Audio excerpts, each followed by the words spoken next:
This is Luis Sandoval, FightHype.com here with Abel Sanchez.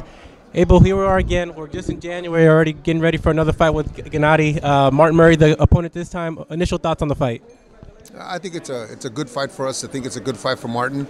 Martin has proven in his 2 losses, or 1 loss and 1 draw, that he's a A-level fighter. I mean, he lost to Sturm, or lost to Martinez on a disputed loss, and got a draw with Sturm in Germany, which is a win.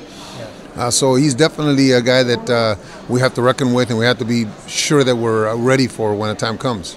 You know, as Gennady this, everybody keeps waiting for that big name fight, the big marquee fight, but he's taking on a challenge with Murray, even with Daniel Gill, guys that he should be getting credit for. They're very, very tough opponents, even though they might not be the big names. Do you guys feel you're getting the recognition for taking and beating those opponents?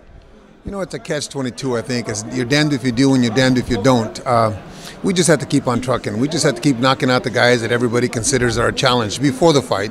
And then when after he fights them, oh, they weren't that good. The thing is, we have to stay busy. It's the most important part, I think, of a boxer's prime career, to stay busy and fight whomever is out there and whomever is willing to step in. But the minute we start picking and choosing and not fighting, I think it's when we'll get hurt. I think that's when a guy that maybe wasn't supposed to be a challenge to us becomes a challenge. The fact that he's busy, he stays sharp, he stays in the gym, and he's focused. You know, do we see that fight this year, Abel, the big fight that we're waiting for, depending on who it is, but that big name fight, does it finally happen in 2015, or do we got to wait even a little bit longer? You know, I think it has to happen in 2015. I think that these 12 months are a long time for people to continue to say, give those excuses. The WBC has mandated that the winner of Cotto, whomever in May, has to fight Gennady before the end of the year. It has to be the mandatory. So unless Cotto decides that he's too small to be a middleweight and he vacates, or the guy that beats Cotto decides that he doesn't want to fight Golovkin, then maybe we won't see that fight. But being the WBC champion and being the WBA champion, and hoping that we can unify some of the other ones along with the IBO that he has, hoping that we can maybe fight a Lee or the winner of Taylor and Mora, then I think that closes most of the doors for anybody to be escaping, or to be able to say that they can't get a big name fighter like Golovkin in the ring. Just a couple more questions, Abel. How surprised, or were you guys surprised how Gennady was able to tap into the Mexican market? Because, you know, a lot of the superstars always have a big market behind them, which is their country, and Gennady was able to tap into this other market, and not a lot of guys are able to tap into it. Were you guys surprised, and how beneficial has it been to him?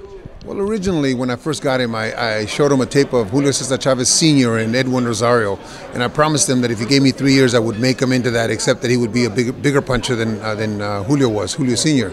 And he's really paid attention, and he's really tried to master that style that Julio had when he was in his prime. And the fact that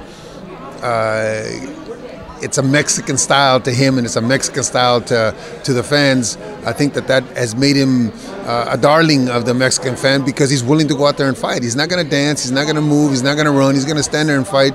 And when he stands there and fights, something dramatic will happen. And what are we going to see against Martin Murray? Just give us an initial breakdown. What are we going to see?